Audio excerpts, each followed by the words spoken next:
Drive Home with Seb Ventura on Teachers Talk Radio.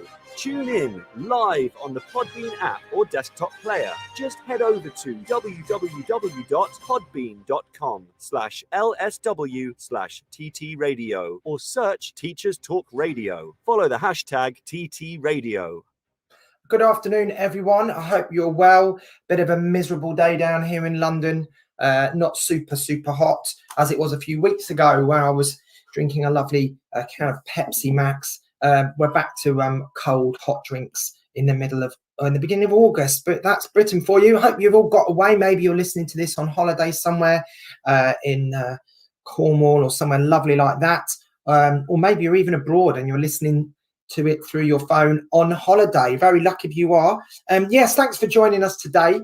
We're going to be looking at teaching abroad, specifically Australia, because my guest today is a drama teacher who works in Australia and has worked there for a while. So we're going to be having a good chat with him later on. Big shout out to the Olympians again. Obviously, there's only a few days left of the Olympics, isn't there? And then it'll be football season for me. But at the moment, I'm loving the Olympics. Great medals left, right and centre. BMX, I'm sure some of you saw, was fantastic the other day. Amazing, such good tricks. And of course, the lovely the skateboarding bronze, which was fantastic. And I just can't believe the age of some of these athletes. I mean, I teach secondary school, to think that some of these, these are year 9s and year 10s winning these awards is just unbelievable. The Chinese girl today was 14. Won a gold with perfect 10s in the diving. 14. It's absolutely crazy. And obviously, Megan, the skateboarder. Well done to Matt Walls as well today. And obviously getting the gold, and Kelly and Liam with the bronzes. So, yeah, keep them coming.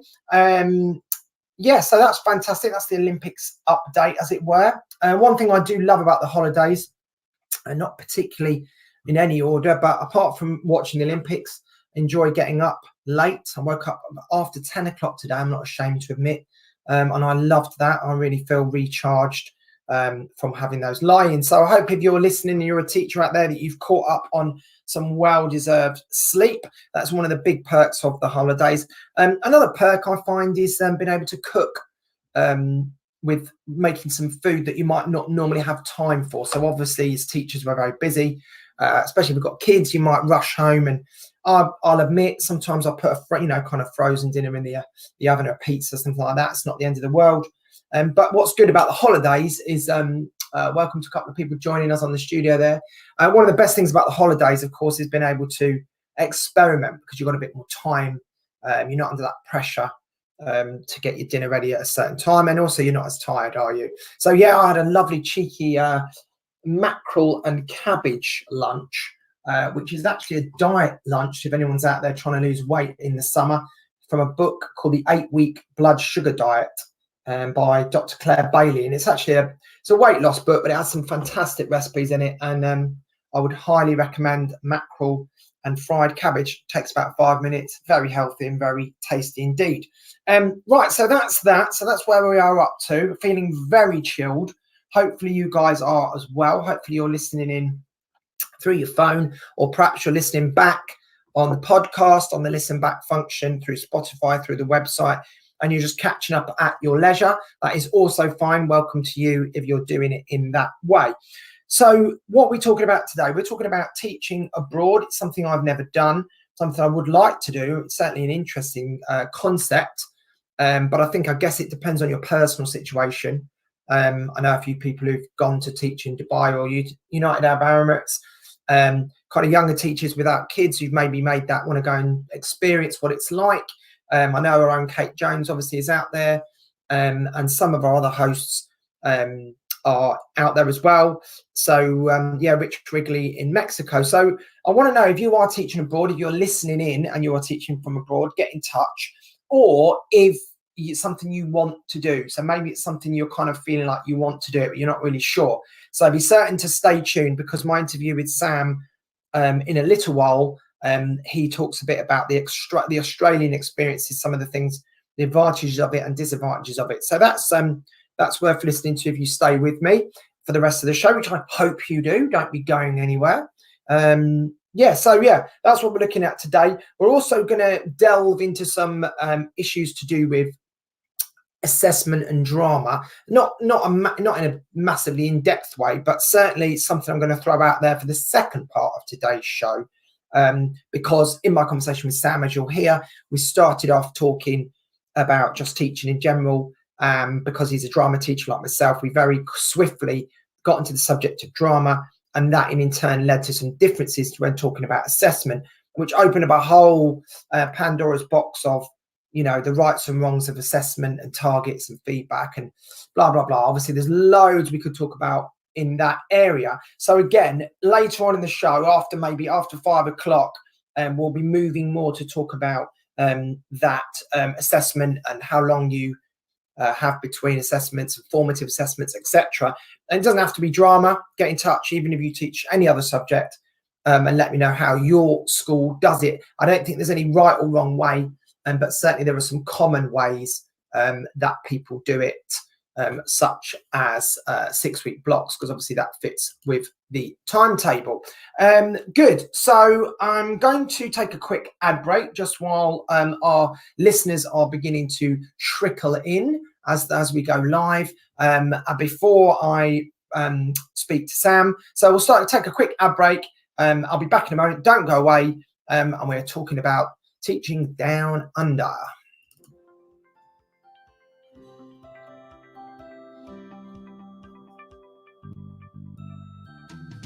Creative Resources, made for teachers by teachers. At Creative Resources, we've been rethinking what a classroom can be.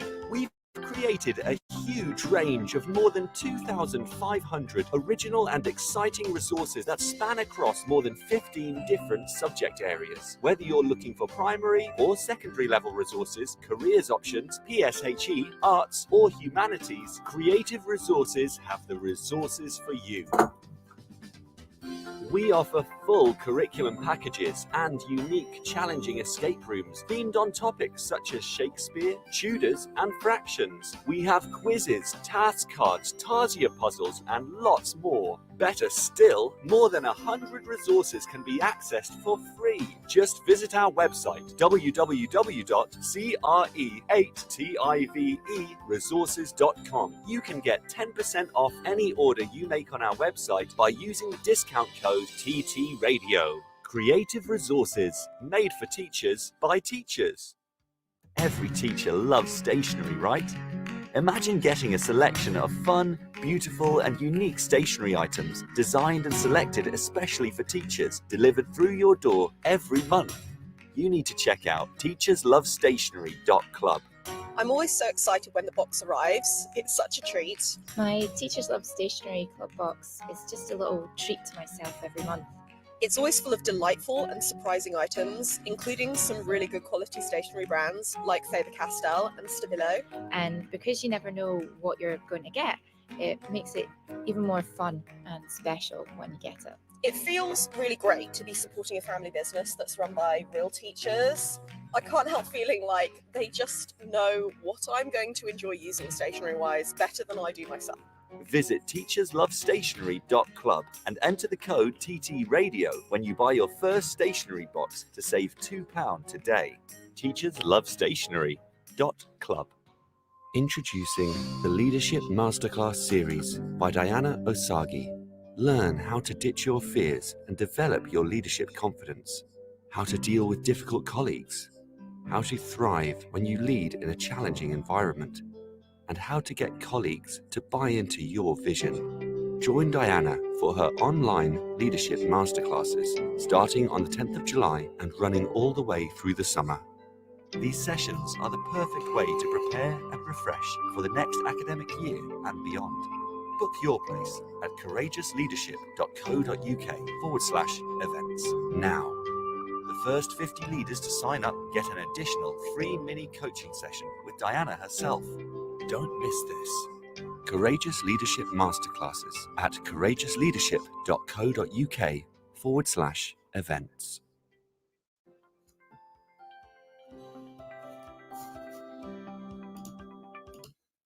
Yeah, okay, sorry, the loop advert there was about to start again. Great, so thanks for joining me today. We're looking at teaching abroad and in specifically Australia.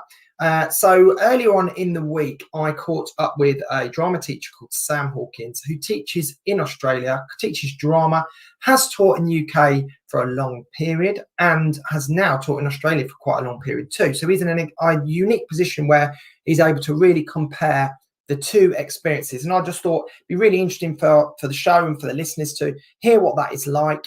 And obviously we meander onto other things connected to do with drama.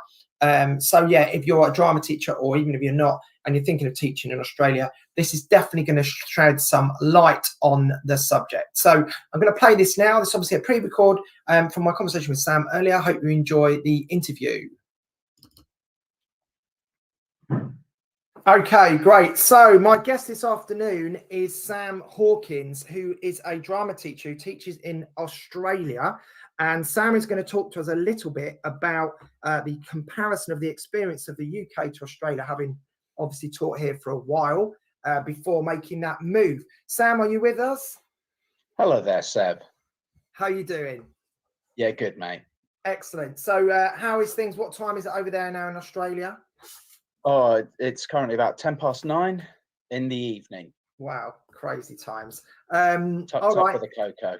Oh, tucked up with a cocoa. Yeah, well, it's middle of the afternoon here. No cocoa in sight. So, Sam, obviously, we worked together a long time ago. And for a bit of background, Sam is a drama teacher like myself. And we worked together, well, what is it now, Sam? 15, 20 years? No, 17 years ago. Yeah, something like that. Ago. A long time. Yeah. So, when did you go to Australia, Sam? Because I can't quite remember what year you went. Okay, so we made landfall to start our visa the Christmas of 2012, and then August of 2013 we started. We went properly and established ourselves over there, and from that point onwards we got casual work until 2014 when we actually went over without jobs and backed ourselves to get jobs over there, and managed to land jobs for the new year because the academic year runs from Christmas to Christmas. Oh, okay. Is that so? That's due to the summer holidays being different. Yeah, I guess. Yeah. Okay, yeah. So basically, 2004. So sort of 8 years ago, 7 or 8 years you've done. Is that right, service-wise? You think? And and then how many schools have you worked at in that time? I've worked at 3 different schools long term. Yeah. Okay. So you've got a pretty good. And then how many years have you been teaching? I'm trying to work out the maths here, just for the listeners to get an idea. How many? I've been teaching over 20 years. Right. Yeah. So you've nearly done the same amount of time there as you had in the UK, nearly, haven't you? No, not quite. No, I did about 12, 13 years in the UK. Yeah. And you know, it'll be getting on for that, I suppose, soon, not too long. And do you plan to come back, or are you happy enough staying there? We are happy where we are at the moment. So what are some of the main reasons? Obviously, the listeners, we can work out the main reasons would be the climate and the quality of life. But what about the teaching? How does it differ? Harder, easier, compare, contrast to UK's teaching? Well, I have to say that in terms of an academic year, Australian teachers work for longer. Certainly the UK system has more holidays, and that's even the state sector, what we would call here the department sector, and even more vastly different if you take into account that I was working in the private sector in the UK. So the amount of weeks I worked a year changed drastically when I came over here, and has continued to change because I've moved from the private sector here into the department sector, or what you would call the state sector. Right, so that's weird because in my mind I would think, Australia, they have big holidays, probably work a bit less, but that's obviously not actually the case. You have longer term times. Yeah, we have 4 terms and no half-term breaks.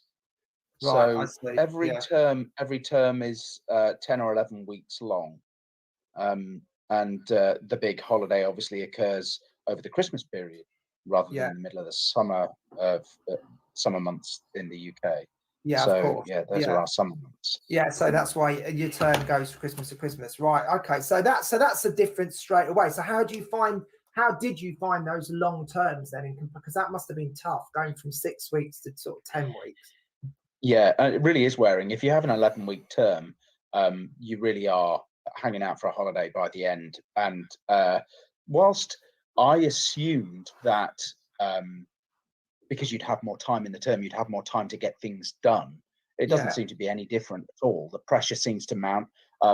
Units of work, for example, the schemes of work that I would prepare in the UK would often last half a term, and the design of a unit of work, often here what happens is they do last 7 to 8 weeks, and then you have to kickstart a new unit at the beginning, at the end of a term, and kind of somehow keep the momentum running into the next term. And it kind of staggers things, and sometimes it can cause an awful lot of work to have to be done.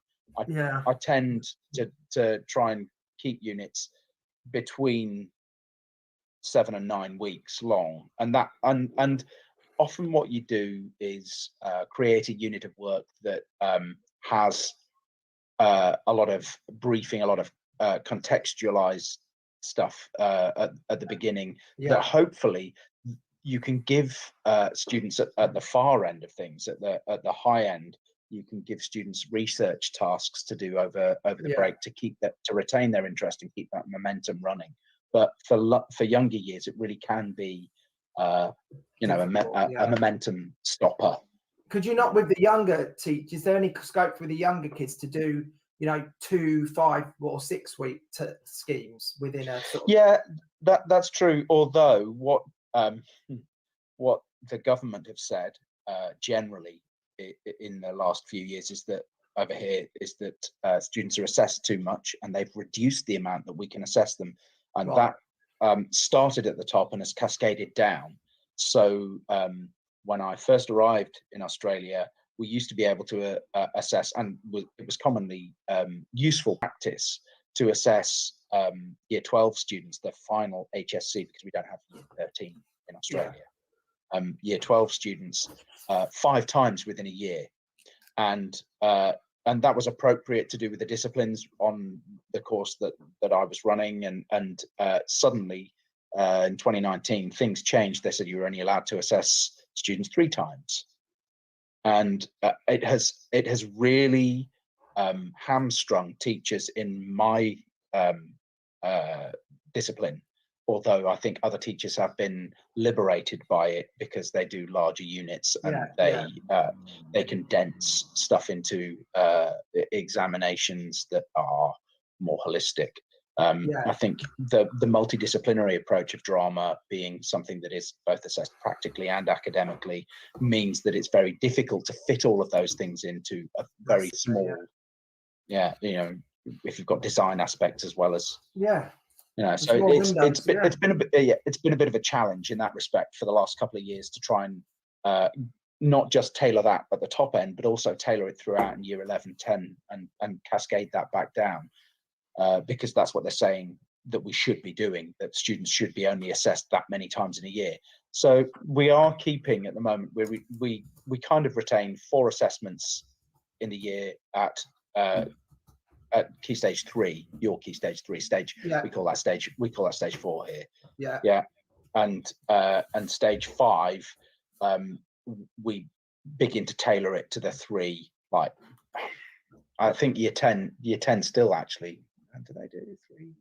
Yeah, I'm not teaching year 10 this year, but year 11 it's definitely reduced down to 3, and that means that the course is really it feels quite intense on for those moments of assessment. And we are told that whilst you're constantly doing a juggling act of trying to say, we'll try and shoehorn all of these different aspects into a single assessment, but also we're only allowed to call it one thing, and it's all got to be submitted on the same time in the same way. So for a multidisciplinary subject, it's very difficult to try. Well, I think it sounds Yeah, it's a nightmare, any subject, because you're the second you've got to call it something or put it on a website for a parent or whatever, however you're going to boil that down to a mark or a percentage or any kind of grade, then immediately you're losing that kind of quality of the feedback, aren't you? Because you're trying to bump all that knowledge into one snapshot. But how do they, so you say that it's interesting, you say the government have said you to do it 3 times. Obviously over here there is no, you know, we don't have that kind of control over our curriculums from a government point. You might have, if you're in a multi-academy trust, you might be told you have to do, certainly the trust I work for, there's certain set points that you have to do, to measure how the school's doing compared to national. But we don't have that thing where, you know, teachers can, within their own reason, do more assessments if they wanted, but you wouldn't be able to do that, do sort of informal assessments. Do you kind of do that thing for? Yeah, we can. The only problem with informal assessments is we can't actually make that part of. We can do informal assessments and give feedback, but they can't contribute to a cumulative mark for a year. No, because the cumulative for the year, obviously, we're governed by New South Wales educational standards that have to comply with those. You know, right? Okay, yeah. But you could do them. You could do like mini performance, but just to give feedback, but you wouldn't actually grade it. Yeah.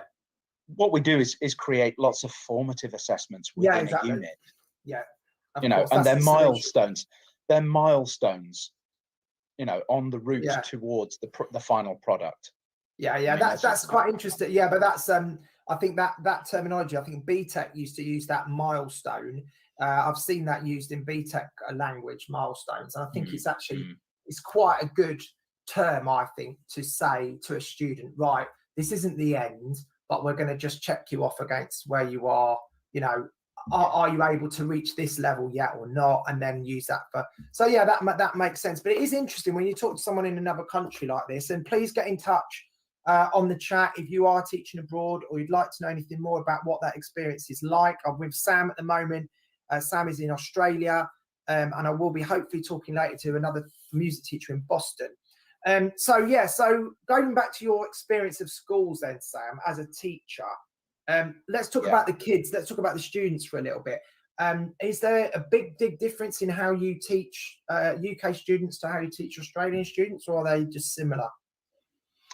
There are huge similarities, and I think there are distinct cultural similarities. I having taught in the state sector in the UK and the private sector, and having taught in the private sector and the state sector here, I've taught a great breadth of socioeconomic classes within my classroom, and I've seen the haves and the have-nots in an urban society, which, whilst Sydney, if you kind of looking at demographics, whilst Sydney, I would say, has a more broadly affluent side to it, and rather than in London where things are, you know, more cheek by jowl, everybody kind of seems to muddle along from street to street. There can be huge disparity in social mobility and financial security and that kind of thing. I think in Sydney there are, I mean, I wouldn't say that there's ghettos, but there's certainly a very different feel to areas, to large swathes of the city that's far more sprawling, and certainly the North Shore and above the North Shore is generally a little bit more affluent than the inner west, and moving further west inland, and that means that, you know, certain private schools, there's a swathe of private schools on the North Shore moving up through the northern LGAs that account for a large proportion of the independent schools in that area. I taught at one of my high schools in my first year in Australia at Barker College, and it has the most incredible campus obviously dripping with resources and the kinds of facilities that you would only dream as a teacher in the state sector, in the department. And the kind of conditions that I teach in now are starkly different. And yet the abilities of the students, I wouldn't say are significantly different. No.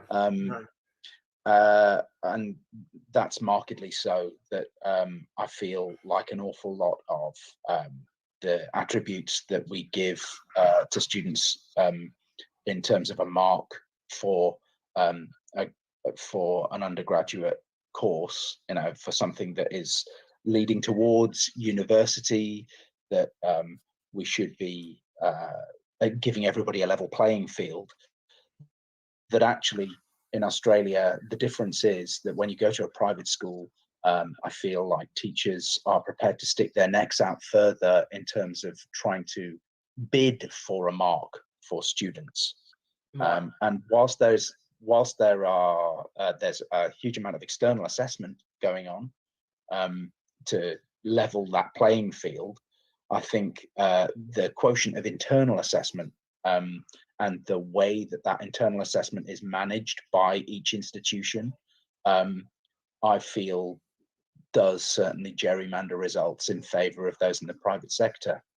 Yeah, I mean, it's interesting that I saw something on Twitter about this a few days ago. I can't remember who it was, but somebody saying about this idea, the same thing in the UK, that depending on the setup of that school, and talking about private schools particularly, that they push. So in this whole tag system, I don't know whether you've had to do something similar. Do you know what the tag system is, Sam, that we've had to do? No. The tags is basically teacher assessed grades.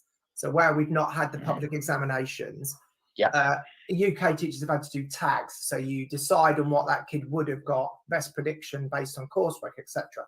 And the article I saw was someone was saying that private schools have put in for higher tags because there's a greater expectation of, well, that kid might not have got a grade 7, but we'll go for it because he's, blah, blah, blah. Whereas that is precisely, whereas state schools have tended to be a bit more realistic, honest, and perhaps, for that child, because there's no point saying giving that kid a grade, they get it, and then they go to sixth form, they can't cope, or, that's, you've got a moral compass. And this is precisely, and that's the other really fascinating outcome from all this, that private school kids who turn up at university have a much larger dropout rate than the state sector kids, because the ones that make it from the state sector deservedly make it.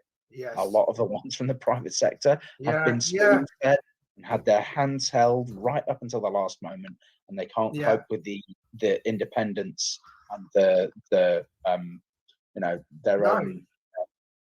They're doing stuff off their own backs. Yeah, and it's also, I mean, that's a massive part of it, and also it's the inflation of the grades, isn't it? It's the slight inflation of a grade, that could get someone into a sixth form college or a university. One grade could get you in or out, couldn't it? And if that's been inflated, then you get there and you can't actually perform at that level. It's very tricky. What about the teachers, Sam? You talked a bit about the kids there. How do you find the sort of culture of the teachers and your colleagues compared to, obviously no one compares to working with me, but how that compares to, I don't know if you can compare them. Is it very similar, or is it a different culture over there? I have to say that going from the private sector in the UK, which was fiercely, I felt like the environment of teachers was fiercely competitive. That whilst we were all a team, that everybody was there were quite high expectations within schools, and there was a kind of a cloak and dagger to how things worked out for you. But I was always a sole trader as a drama teacher over in the UK. So I ran a department, but I ran it kind of alone. There weren't other drama teachers around me, and I learnt the ropes from a guy who who was a head of department and only had me as his offsider. There was very little kind of collegiality in that process. And when I arrived in Australia, I was in a department of 5 again. Having been in a large drama department before, and that was really nice to be back amongst people and share ideas and bounce stuff off each other, and that was hugely helpful. But I did feel like some of the more mature members of staff in that department were a little bit more reticent about sharing their secrets. You can't have my schemes. You're not to have my schemes. I literally hate all that. I can't.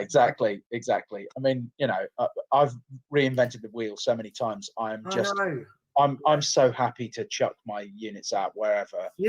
Because half of it isn't me anyway. It's just my spin. It's my spin on somebody else's go. I know. And this is the thing, especially with drama, because we don't have that national curriculum, that other subjects have.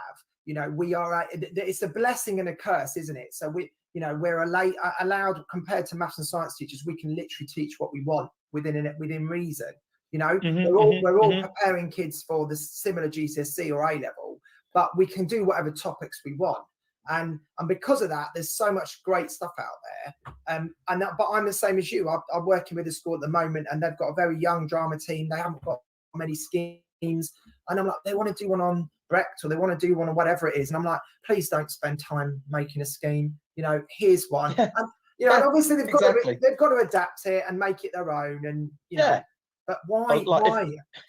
And if you're saying Brecht, you may as well say, here are 3 schemes. Yeah, I know. Make one out of these 3. Exactly. But that's like anything, isn't it? The best bits. Yeah, and you can go to whatever detail you want. And that's something I've had to learn as a drama teacher, I think, in the last 3 or 4 years, is that I used to still do too much. And you can turn I tried to do physical theatre in 6 weeks, and it's like, well, you can't really teach something that people do for years and master, you can't boil it down without losing so much of it, I couldn't agree more. And this is, we have a GP unit, group performance unit, that we have to prepare the students for, and I do like a dry run of it in year 10 and year 11 before hitting it in year 12. And the year 11 unit comprises, in that first couple of weeks before a break, often an intense few sessions looking at different practitioners, and some of those practitioners the students haven't touched on before. And so when you've got 2 or 3 lessons on Grotowski, how do you distill that? You can't. When you've got dangerous. 2 lessons on Artaud, you can't. No, and it's dangerous, because all that happens is you try as an expert to boil something down which is incredibly complex, and it's like, and the process, Artaud, just loads of people still don't even understand it, let alone getting a student. So then I think it gets dangerous if you try and boil that down, because then what happens is these kids think, oh yeah, done it, mate, done Artaud, yeah, we did it, it's there. All you got to do is shout and scream. Yeah, it's such a trite version of it. It's not really. It doesn't really get to grips with the crux of it. And I remember this with and I did this with physical theatre. I went from what I did at A level down to GCSE, down to year 9, 8, 7, and I tried to step it up so that kids got introduced to it slowly, right? Which is obviously what you've got to do. You can't hit a year 7 with some ridiculously complicated complicity activity. So, but the danger I found was I'd start in year 7 with, okay, let's make objects out of our bodies, like let's be a washing machine or whatever, just for fun, to get them into the idea of representation, which is kind of true. And I think that does have a moral kind of intellectual, what am I trying to say? But it sounds like it's okay to them. Value, that's it. But then what I found was, when I got to year 8 and year 9 and then year 10, and when I said, right, we're going to do physical theatre, they're like, oh, that's that thing where we have to be a table. And then I would have to kind of start again and go, no, I taught you that then, but now I'm going to teach you what it's actually about. And then do that again in year 12, because they haven't got the maturity to deal with, or even contact. Yeah, because what you then do is it's after you've given them in year 7 make a washing machine. By year Yeah. 12, you're introducing them to Berkoff and talking Yeah. about theatrical devices that split the stage and formalize and stylize in a way that suddenly they get the mechanics of it. Yeah, of course. On Yeah, a grand yeah, scale, yeah. but you have to use the practitioner to introduce it later. You can't, obviously, I as you know, say, yeah, you you can't can't start introduce there, the yeah. practitioner history and that context, that theatrical world, theatrical context at a low level. But that's something that when they make those synaptic connections between the stuff that they did in year 7 and the stuff that they're approaching now, and they see, oh, there's a that's great. you know, yeah. There's a link. Yeah, I know, but I think I think you're right. I think I've got over that worry now, because I think I realised actually I need to get them to basically get their head around this now. And there's no point even saying to them, right, listen, guys, I'm going to do this now. It's a very base version of it, and in a few years I'll tell you the rest. Because there's no point. They're not. They're not listening. No. They just want to deal with. I'm 11 years old. Yeah. What do you want me to do, sir? I'll be a washing machine. Okay. You know, and then slowly drip feed in, okay, what does that actually mean that you're representing, you know? But isn't it also such a massive light bulb moment when advanced students you know, in year 12 or year 13 reach an impasse in a creative process, and you say, well, hang on, you can do that with your body, can't you? And they go, oh yeah, well, I taught you that in year 7. Yeah. And like suddenly they realize the value of the skill that you taught them in the early stages, all those building blocks that contribute to the whole. I know, but that's where it still annoys me a bit, because it's like when you're trying to then map or assess, let's say, drama skills, and any drama teachers listening today, I'm sure you'll understand, or you know, this will chime with you, and if it doesn't, please let me know. But this idea of trying to map, okay, well, in year 7 I taught little Johnny, you know, how to be a washing machine. Tick skill off box, physical theatre mastered, you know, because then you get what you want. Obviously, what all the people talking about curriculum at the moment, you know, the best practice in curriculum is we want to slowly spiral, you know, these things over years that layer on top, like you're talking about, so that you. But what you really would want is your sixth former there to be going, access prior knowledge. Here we'll use physical theatre, but they don't, you know, because they're human beings and they're learning by osmosis. They're not necessarily. Yeah, and also they can get very channeled down one pathway instead of trying to make it as holistic and broad as possible, and they can get lost in their own specific. Particularly if you provide an intro of research that then they take up and say, oh, we're just going to pursue this. You've got to take in and I think that's the breadth of our subject. It can sometimes be a little bit awe-inspiring, intimidating for students at the far end, because they realize that there's so many different approaches.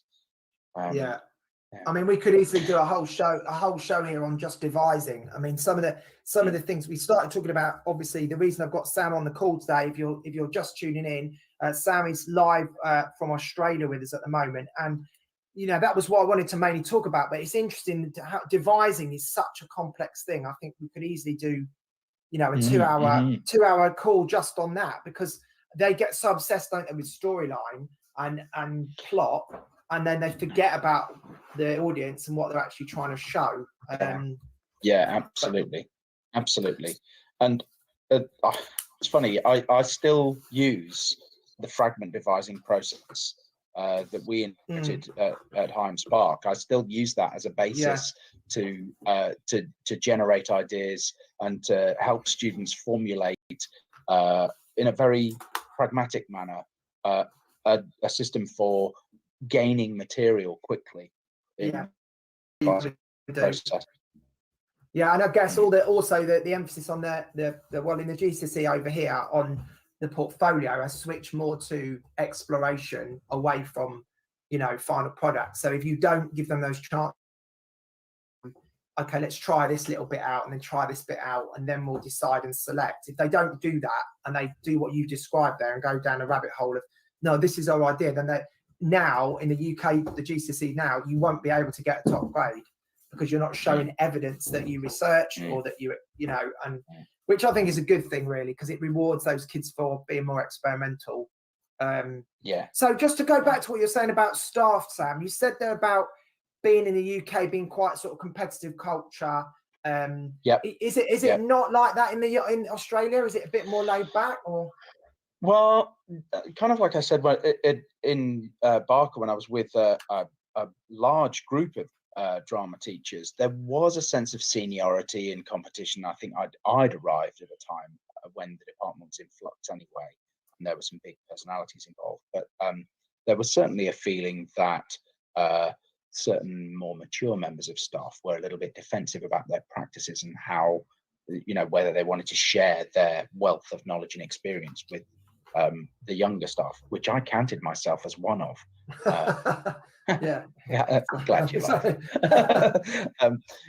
But now I feel like I'm one of the I am the oldest member of department in the school that I'm in currently, and I try and behave in as collegial a manner as possible. And wherever we are actually, we're kind of rebuilding a department that has, I won't say stagnated, but there has been a tradition of units that there's somebody who ran the department for a while, using the same kinds of units. And what I think what your questioning is going to get around to any moment anyway, is the fact that at the school that I'm at the moment, there's a very forward-thinking methodology of generating units of work.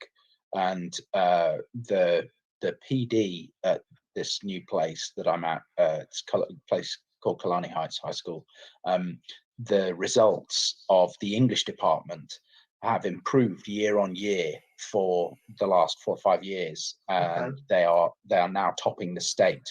And the exceptional, and that's, you know, with topping the state within the department, but also outperforming a great many of the private sector schools around them. And the key to it is the practices inculcated by their professional development, the stuff that we are doing in terms of explicit teaching, of putting in all of the structures within our units that make the students aware of the structures of learning, so that they can access the information more readily and retain it, because it is always fed back to them. They're expecting certain systems of information to come back to them again and again, so that they can check back with it and build on top of knowledge, rather than it happen in a lesson for a moment and then just be lost and forgotten. No, completely. Which is obviously, that's the more all the metacognition stuff that's now, you know, becoming more and more commonplace, and the idea of content and memory, and, you know, kids trying to retain stuff, and how students, you know, just basically being metacognitive about how they learn in their own, and how feedback has changed. These are massive things that are in the UK as well, so that's interesting to hear that. So yeah, that does lead me to my next question, which was about CPD, because as someone who's obviously been involved in CPD in this country for a long time, and obviously my listeners will know that's kind of one of my areas that I like to talk about.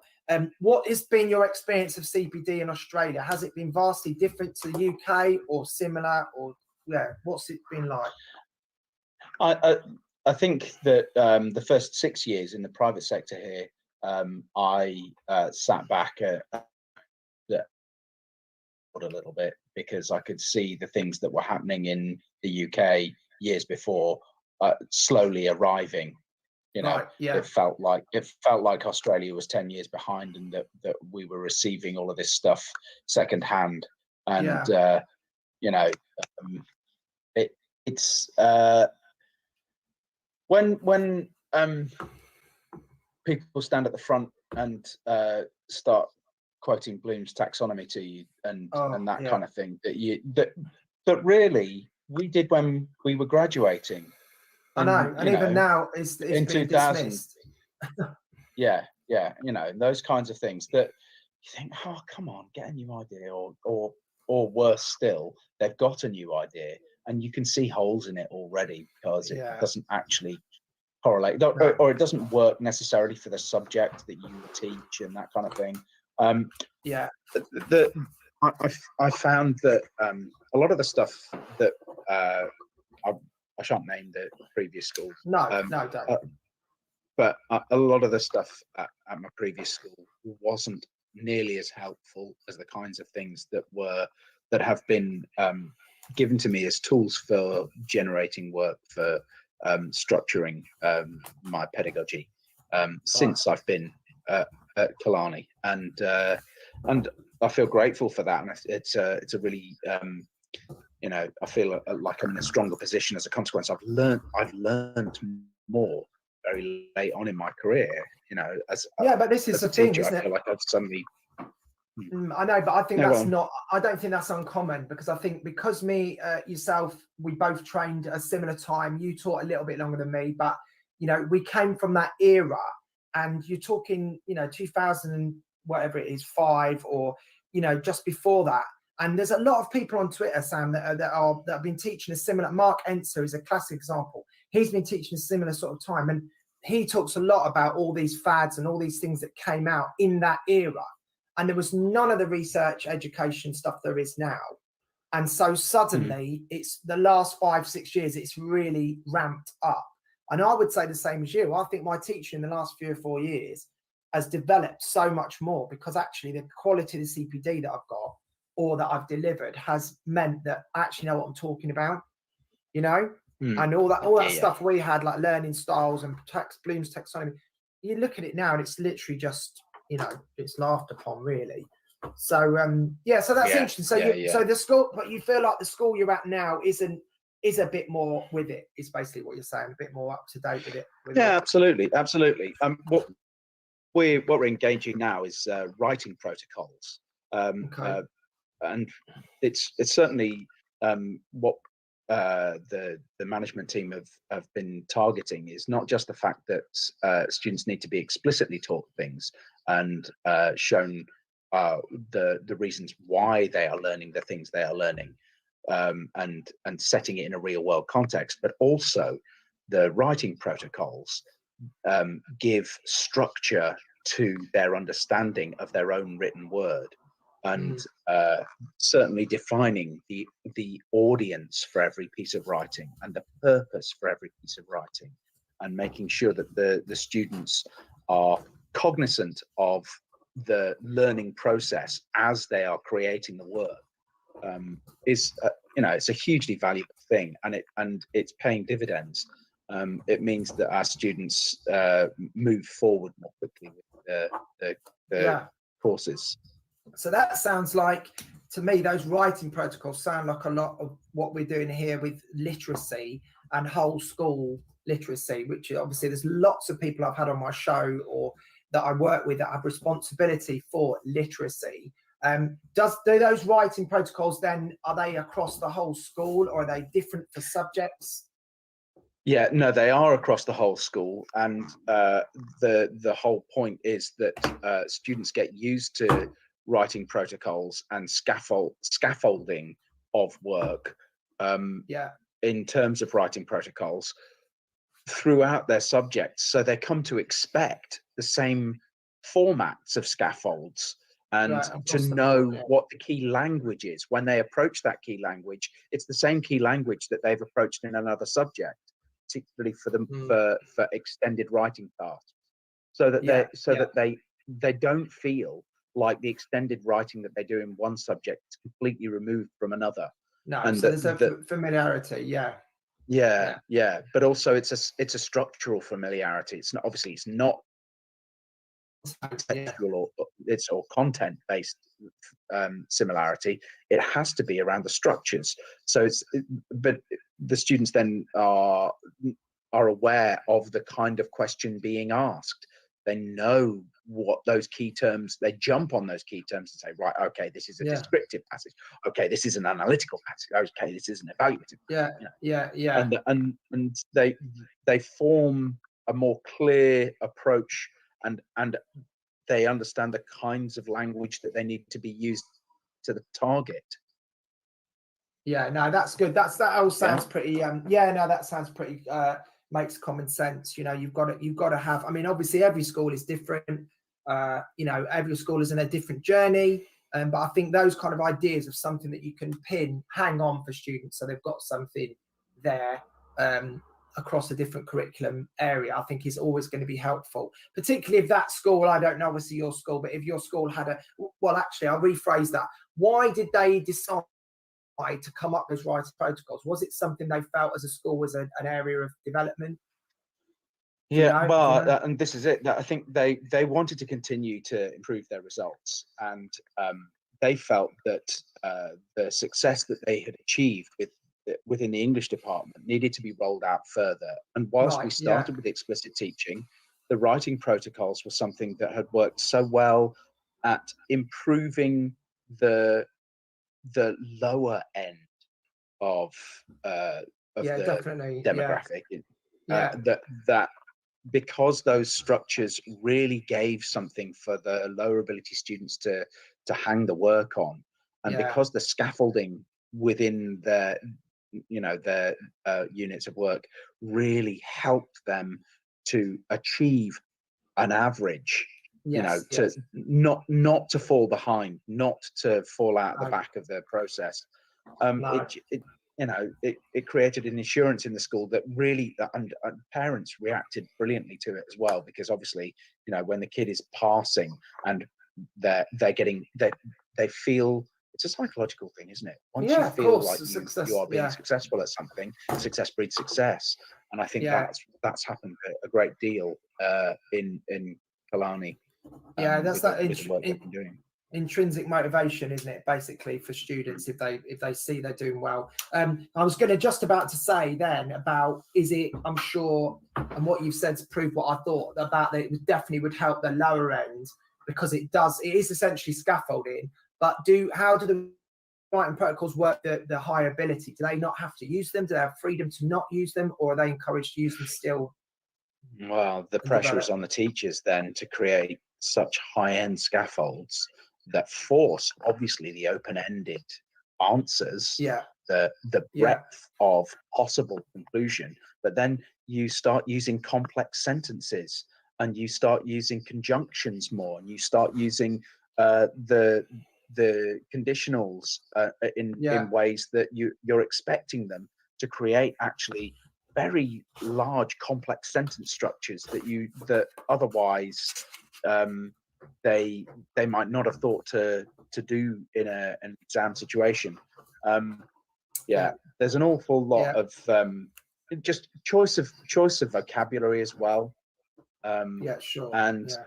And choice of grammar to cage the language differently, to make it sound more intellectual, because that pays dividends in an exam. If you can express something in a less prosaic manner, and you can be more erudite on the page, it pays off hugely. So that's at the far end. That's what the scaffolds are doing. They're expecting students to come up with the most sophisticated key language, still pointed directly towards the those questions. As you know, in more academic subjects, in the arts subjects, in English and and in drama as well, those extended responses, whilst they do allow for, there is an expectation of individuality, you can also engineer success. 100% through decent examples together that the students can access. But that's the thing, is it? Good modelling, good past paper, live modelling of you doing it, all those sorts of things. Like you say, ultimately, it doesn't matter how much freedom. I found this even at A-level theatre studies.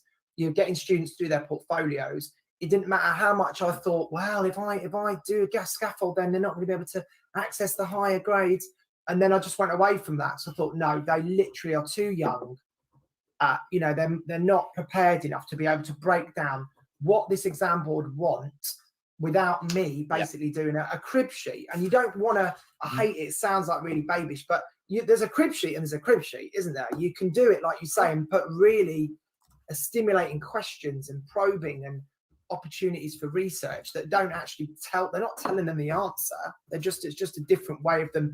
But I think it's about structure, isn't it? Like with the portfolio, they had to structure it in a way that they talked about the process, talked about the final product, and evaluated it. And even that, they couldn't stick to that. They couldn't even stick to that. They're like meandering around all over the place, you know? So sometimes it's just about making it simple for kids. Yeah. And, you know, we work, I don't know whether you guys use it, but we work with the peel paragraph structure of, point, example, explanation, link to the question, that kind of thing. Just making sure the students use that kind of thing as second nature within their work, and trying to construct as efficiently as possible the kind of opening paragraphs that compress exactly what an examiner wants to know from the outset.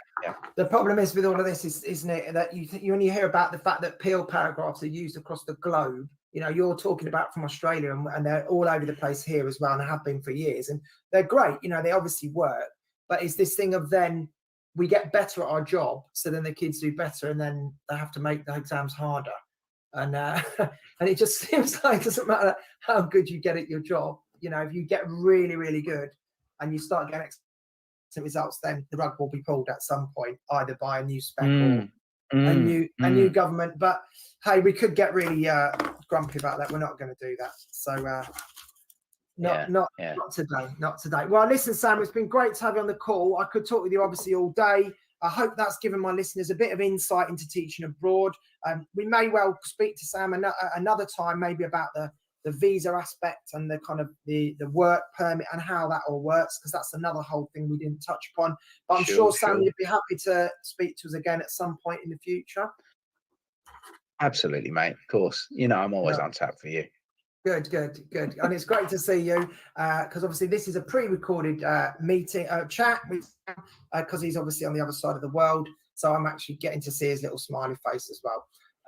All right, well, best of luck, Sam, and thanks for calling today and being part of Teachers Talk Radio. Cheers, Seb. Thanks ever so much. This is Teachers Talk Radio, and this is Teachers Talk Radio News.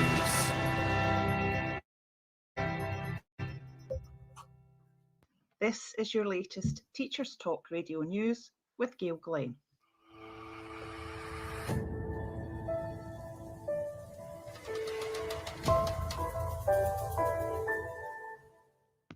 In Scotland, the First Minister Nicola Sturgeon has announced that the wearing of face masks and social distancing in schools will remain for the first 6 weeks of the new academic year, which begins around the 16th of August. She stated that this also reflects the unique environment of schools, where large numbers of unvaccinated children and young people mix with adult staff. So for up to 6 weeks, subject then to review, there will be a continued requirements for staff to keep at least 1 metre distance from each other and from children and young people while on the school estate. She said, "We have also decided, after careful consideration, to retain the current requirements for face coverings in schools for staff and for children aged 12 or over. This includes asking young people and staff in secondary schools to wear face coverings during lessons and while inside school buildings." The First Minister also announced a further £10 million to local authorities to be allocated for improved ventilation and CO2 monitoring equipment in schools.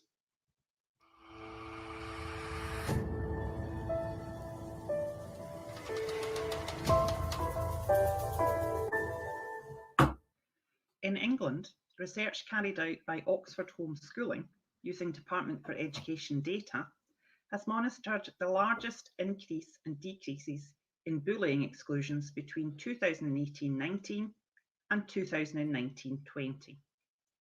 Barking in Dagenham was the largest hotspot, showing a 200% increase in the number of suspensions and permanent exclusions from bullying. Figures were shown to more than double 10 local authorities. Nationally across England, the data is more positive, and this is thought to be the result of school closures affecting the amount of time which students spent in contact with one another. The number of bullying exclusions fell by 31% in 2019-20. Greg Smith, Head of Operations at Oxford Homeschooling, said, "These new exclusion figures cover the whole of the 2019-20 school year. But with the final term being conducted during lockdown, it's interesting to see how the data compares to previous totals. In many ways, the measures introduced during the pandemic, like reduced class sizes and increased supervision, have helped address the country's bullying problem. So it will be interesting to see if schools try to adopt some of these permanently, even though restrictions are easing." This has been your daily education news briefing.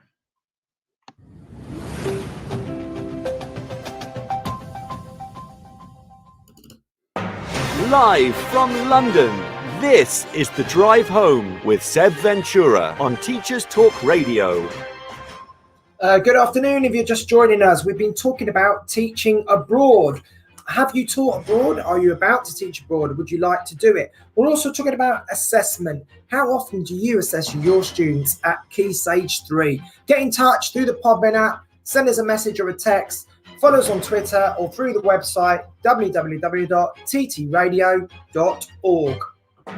Live from London, this is The Drive Home with Seb Ventura on Teachers Talk Radio. Tune in live on the Podbean app or desktop player. Just head over to www.podbean.com/LSW/TT Radio or search Teachers Talk Radio. Follow the hashtag TT Radio.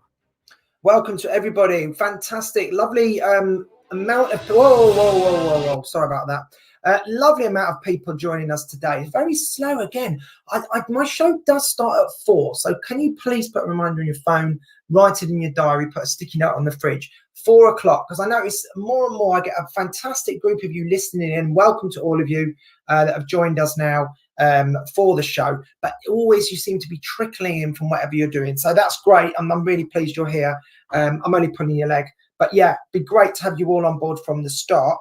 Welcome. So today we've talked about a few different things. We started talking about teaching abroad, particularly Australia, and obviously that was my friend Sam, who I worked with nearly 20 years ago, and obviously the topic was supposed to be mostly focused on teaching abroad, and as you can quickly spiraled into other areas, but lots of interesting things in there. So for example, I'd be interested to know how any of my listeners assess at Key Stage 3, particularly if you're a drama. How often do you assess formally? Do you do a 6-week block, 12-week block? Is it only 3 times a year? If so, how do you do your feedback? And how much do the arts get that pressure the same way as the other subjects do? So that's one area that we talked about. We also started talking about literacy and writing frames and all those kind of things, which again, I'm sure a lot of you listening will either use or have used in the past. Welcome to BU, welcome to all the other people, and Anti-Nature Programming Society, everyone who's joining me in the last few minutes, welcome to everybody. I had a little tweet, so when I mentioned this was going to be my topic, I had a little tweet from someone called Zoe Dina. So thank you, Zoe, for messaging me. I'm not sure whether Zoe is listening or whether she will be listening after through the Podbean or through the listen back function or through Spotify. Anyway, Zoe did tweet me in response to today's topic and said, "I teach the arts," good, another arts teacher out there, "in the south of France at a very international school." Very nice for her indeed. "One of the challenges is explaining the merits of the subject to those from our international community who didn't grow up with an arts curriculum." So that is thank you for that, Zoe. That's another really interesting point about how in the UK, even if we feel sometimes the arts isn't valued by the government, certainly is something that this country has been built on, schools and the arts and drama clubs and school productions for years and years and years. So, but maybe, that's a nice international context. Maybe if you go to teach the arts abroad, maybe it's not culturally at the centerpiece of schooling, or maybe schooling's seen as being more academic or more traditional subjects. I don't know, but that's certainly an interesting angle from Zoe. Yeah, thanks for getting in touch about that. And a few other people replied to me today, and hopefully we'll get one of those calling in. I know I had another message from someone who is a drama teacher who said he may be in touch with us today, but you can all call in. Click the call in button on the Podbean. Get involved. This is live radio, people, live streaming from London today. Anyone is able to message me, send us a text through the Podbean, or you can click call in and be part of the conversation. So what we're looking for is people who have either taught abroad or thinking of doing it, or anybody wants to call in and chat about the topics that myself and Sam were discussing about assessment. One of the things we also touched upon there was the idea of hard concepts. So really, really difficult abstract concepts in your subject. Now, where we're always trying to challenge younger students and increase the level of challenge, there does come a point where cognitively you can't try and teach someone who's in year 8 a very difficult science concept or arts concept without the contextual knowledge or maturity to understand it properly.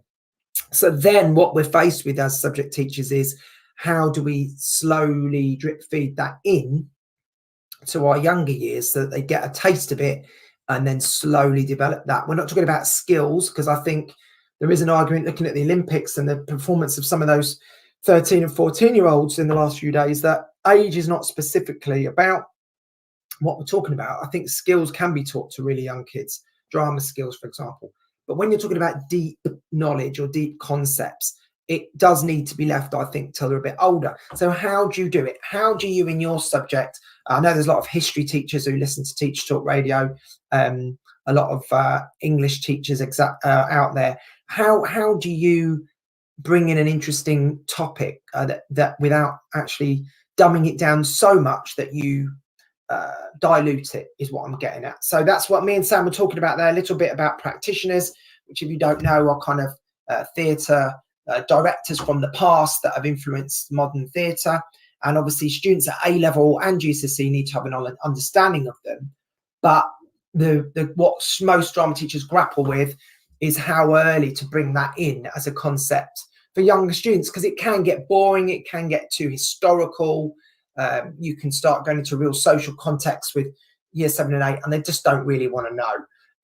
So how do you balance introducing Stanislavski or Brecht's Artaud's ideas without diluting? And it also, what I was getting at with Sam, can be dangerous. You can make simplistic comments that students then latch onto, and it actually can create misconceptions, I've found, as students have got older. So yeah, just let me know if that's something that is touched upon there that has influenced your thinking over the last few years, or something you're maybe as a newer teacher, maybe you're an NQT or ECT, and you're thinking of next year and you're doing some planning over the holidays and you're thinking of these curriculum decisions. Let us know.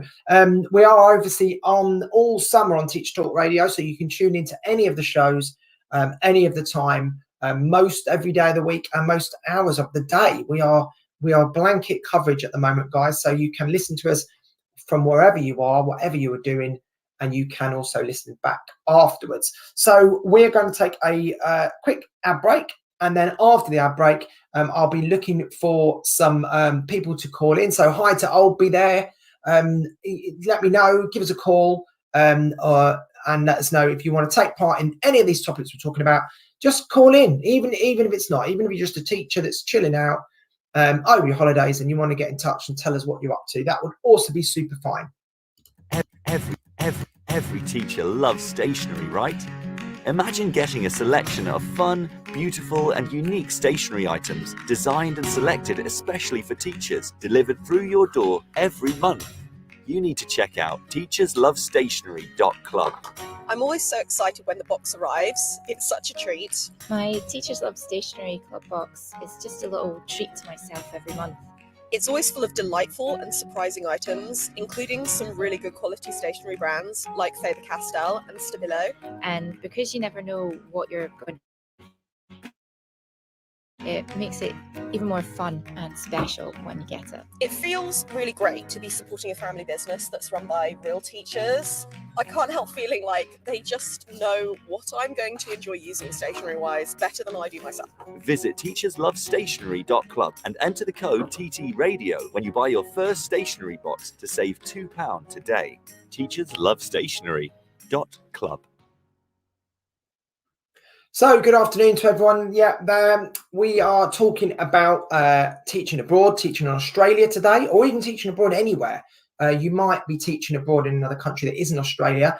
You might be a UK teacher that has moved out to try what it's like, sample the education system elsewhere. Let us know, give us a call, message in, tell us how it compares to the UK experience, or maybe the other way around. Maybe you're a teacher in another country who's thinking of coming to the UK. Let us know, get in touch, and we can have a conversation. I had a message from Carl Dunnington on Twitter, who referring back to my message about drama, and he said he may well call in today. So hopefully, Carl, if you are listening, if you want to give us a call, click the call in button on the Podbean. It'd be nice to speak to you as well, a fellow drama teacher. And if not, that's fine. Everybody else who's out there, you can message in. So top topics we've looked at apart from teaching abroad is myself and Sam, my guest, Sam Hawkins. And thank you to Sam. I better say it again because I sometimes forget. Thank you to Sam for calling in and giving us his time. Even if it is the holidays, my guests giving me their time. So yeah, in that interview, we started talking about teaching abroad, and we quickly moved on to the topic of measuring progress, which then let us talk about how often we do that, how often we give feedback to students, what the pressures are on you from your school or from your, if you're in a multi-academy trust, or governmental pressures on reporting. And Sam was making an interesting point about the Australian government saying they have to report 3 times. And yeah, he was mentioning that was something that they'd reduced because they felt that there was too much assessment of students, which is interesting because a lot of people have said there's pressure on young people, but you know, how much pressure? I mean, I know high ability students would actually like to get feedback, like to get grades, like to know how they're doing. So I'm not sure I would definitely agree that less exams or less tests necessarily decreases stress. Because actually some students need to know where they are. All students need to know where they are. It doesn't have to be formal. It could be low stakes. It could be informal. Or as Sam was talking about, their milestones. Yeah, so Olby said, teach me something about the UK student situation. Well, I'm not quite sure what angle you're coming from there. Let us know what you mean by that, Olby, and we'll certainly open up the debate about the UK students. Do you mean the COVID situation or do you mean the assessment situation? Not sure. Let us know. Get in touch with how often you do have to report back. And also the other topic I mentioned there, how do you cascade deeper knowledge from Key Stage 5 down to maybe Key Stage 4? Then how do you take GCSE concepts and start introducing them in year 9 or 8? And then how does that go all the way down? I know as a secondary teacher, most of my students coming from primary school having very little drama knowledge. They might have a bit of drama experience in terms of maybe a school production, or maybe they've been very lucky they've had some drama lessons, but that isn't very common because obviously there's not really drama specialists in primary, but they don't really have it. So you're kind of starting from scratch with that. So almost everything you do, they lap up because it's new. But you want to get the basics right with drama. You want to spend 7 and 8 getting the basic performance, get their confidence, get their knowledge of text, you know, how to perform a script, how to devise. You need to do some building blocks before you start hitting them with crazy practitioners or really, really difficult skills, because it's just too hard. And sometimes even characters, this is getting very subject specific. Apologies to anyone listening who's not a drama teacher, but certainly some characters as well. I found I wanted my students to explore certain characters in their drama, and those people that they were playing, those characters from society, they weren't necessarily, didn't have the maturity to be those people because they've not experienced it. And that's why you tend to get most kids in, when they do performances, they either do a family around a dinner table, or boys tend to like to do a fight, or they try and mimic something they've seen on TV or film. and often it's not high quality because they haven't either been to the theatre or they haven't been exposed to what drama is, and it kind of becomes a little bit soap opera style drama. But you can't blame the kids for that because they haven't had the experience of having to play other characters. But you wouldn't ask a year 8 student to play a divorced alcoholic gambler, for example, because apart from the fact it's a bit depressing, they're not really going to know what the feelings of addiction are and what the feelings of a relationship breakup are. So you just wouldn't do it. So there's certain things you have to avoid. But practitioners, I don't know, let me know, are you a drama teacher out there that does teach Brecht or one of the big players in the practitioners, Carol Churchill or Berkoff? Do you teach these people early on, or do you do a sort of distilled version? Do you take kind of, let's say, Katie Mitchell's ideas and kind of distill them down to a level that kids can understand them in year 7 and 8?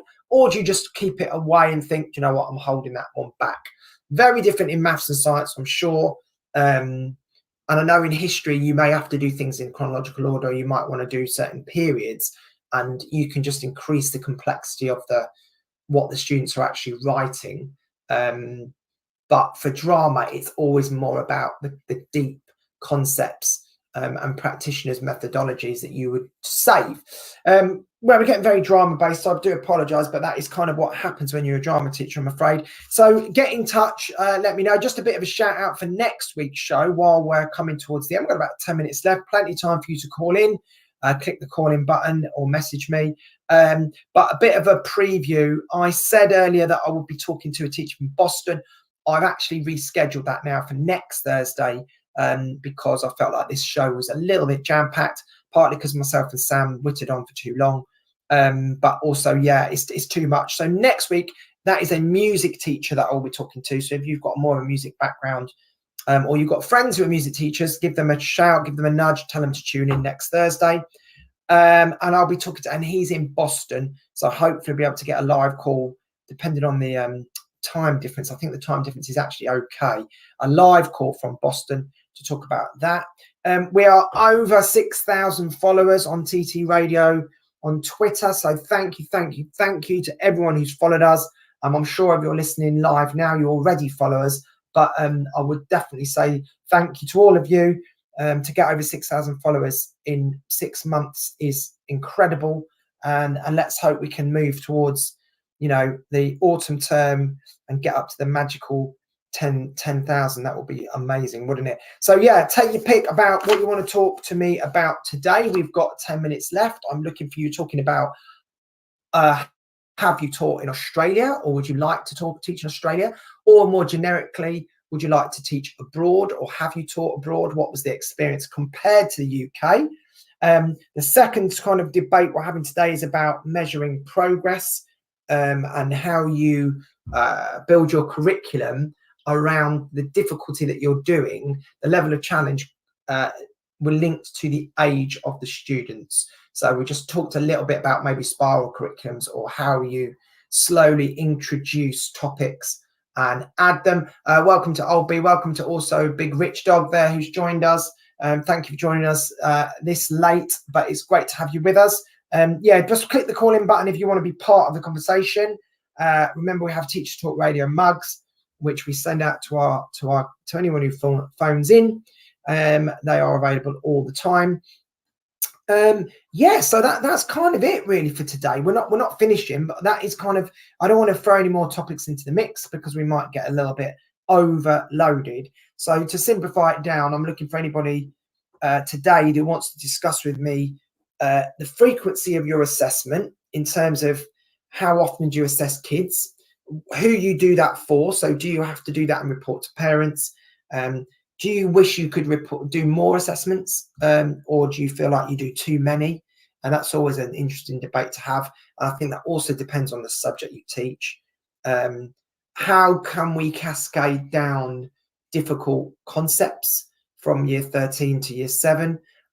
Or should we even do that? Or is there an argument we should leave some things locked away until kids are old enough and articulate enough or intelligent enough to be able to understand them, or is that doing a disservice to our students? Should we just try and throw everything at them and then see what sticks? Obviously, you need a more of a systematic approach than that. So let me know. Get in touch through the Podbean app. You can click call in. You can listen to us through the website, ttradio.org. You can also listen back to past shows. So if you're just joining me now and you missed the interview with Sam, or you came in halfway through, don't fret. You can go onto Spotify, or you can go onto the Teacher Talk Radio website, listen back function, and tune in that way and listen back to all the fantastic insight that Sam gave us about teaching in Australia, which, although sounds idyllic, he certainly did also talk about some of the pros and cons, and certainly one of those is having longer terms. So although he's got a lovely lifestyle out there, and he does things like kayaking and past dolphins, which sounds actually ridiculous, but is actually true. So he's constantly putting things on Facebook that just make me jealous.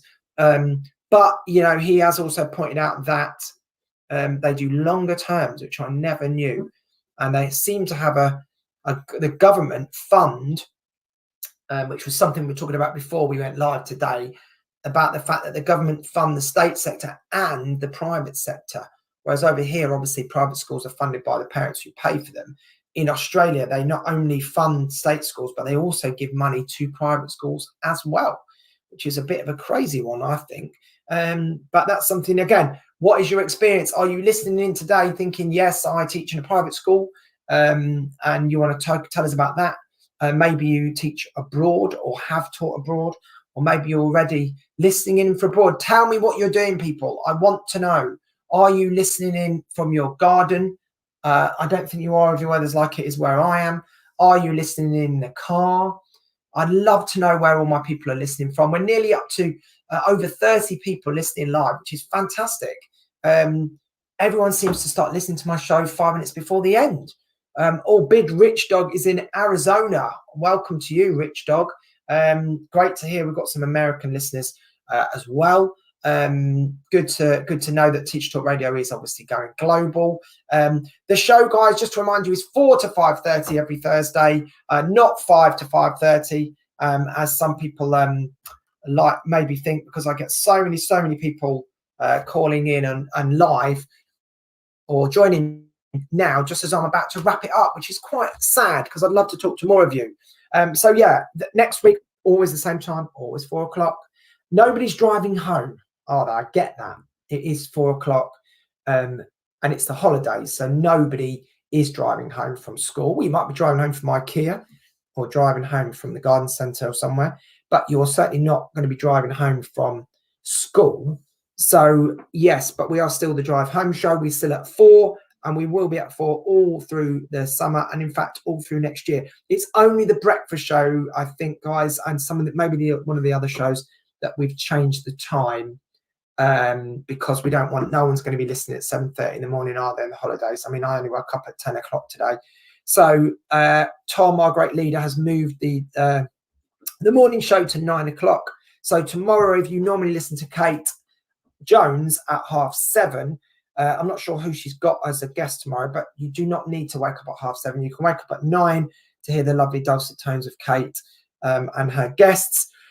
Or, like I say, you can listen back after, but that's not as much fun, is it? You can't get involved like you can, like Big Rich Dog messaging me live. You can't do that on the listen back. So it's always good fun to be live. So let me know what topics you would like me to cover. I've kind of got a topic for next week, but there's all sorts of different ones swimming around my head. I might do a show about how teachers tackle diversity, or how teachers help young people, or how that's put into their curriculum. I think that's a really good one. I might be doing that in a few weeks, depending on some of the guests. You can always let me know. My Twitter is at Tripitaka74, Tripitaka, Tripitaka74. If you want to get in touch and tell me that you want to be part of my show, you can DM me on Twitter or message me like that, and I will definitely get back to you and definitely involve you in some way. This is for all people, all teachers, all people to do in any way. Or another topic I might do is tutoring. I'm thinking I might do something on teachers who privately tutor in their spare time. How common is that? So let me know if you are a tutor and you do that on the side, and maybe you work part-time and you do that. Maybe you've been on a maternity leave and you've picked up a bit of tutoring. Maybe just do it for extra cash.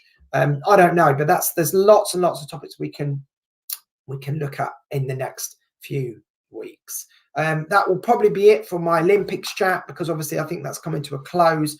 But the football starts, I think, this weekend with the Charity Shield. And so after that, we'll be back into the thick of the season. So I will be focusing my introductions more on how the football's gone. Sorry to people who don't like football, but that's just me. That's just my show. Oh, there is one more thing I knew I had to say. I just forgot. If you are listening today and you're upset because you're thinking, why have I not heard Seb's Take Your Pick show today, which is my little game show, my little quiz that I do each week. I didn't do that with Sam because our call went on for a little bit too long. So I felt like I had to get that call finished. So he didn't get a chance to play. Sorry, Sam, we didn't get a chance to do it. Maybe next time. But I will probably do another couple of rounds of it. But I'm thinking of changing it up, guys. And in September, I'm launching a new game show on my live show. So that will be a similar thing where guests who call in, like yourselves, will be able to take part in it, and will be live and interactive. But it won't be take your pick. It's going to be something slightly different, only because I kind of feel like maybe it's run its course, take your pick, and done it for too long now, and I feel like I'm getting a little bit bored of it. And even if people love it and there's outrage about me changing it, you've got to keep it fresh. So that will only be done. I'm only going to do a few more of those, guys, and then I'm going to knock that on the head. In September, first week back of school, I'm going to launch a new game show. I'm just trying to sort out my jingle for that, so that is all ready to go then. That's about it for today, guys. Good luck with whatever you're up to. Have a lovely summer. Obviously, I'll speak to you next week if you tune in. We've still got a few weeks left, so I hope you're definitely in full relaxation horizontal mode now, after having a nice big lie-in, casually making some lunch today without any rush, reading some fiction, reading some pedagogy, checking out the Olympics, watching films late at night, living the high life that I think we all deserve after what's been this teaching years probably ever known. So whatever you're doing, please enjoy yourself, stay safe, and I'll speak to everybody next week.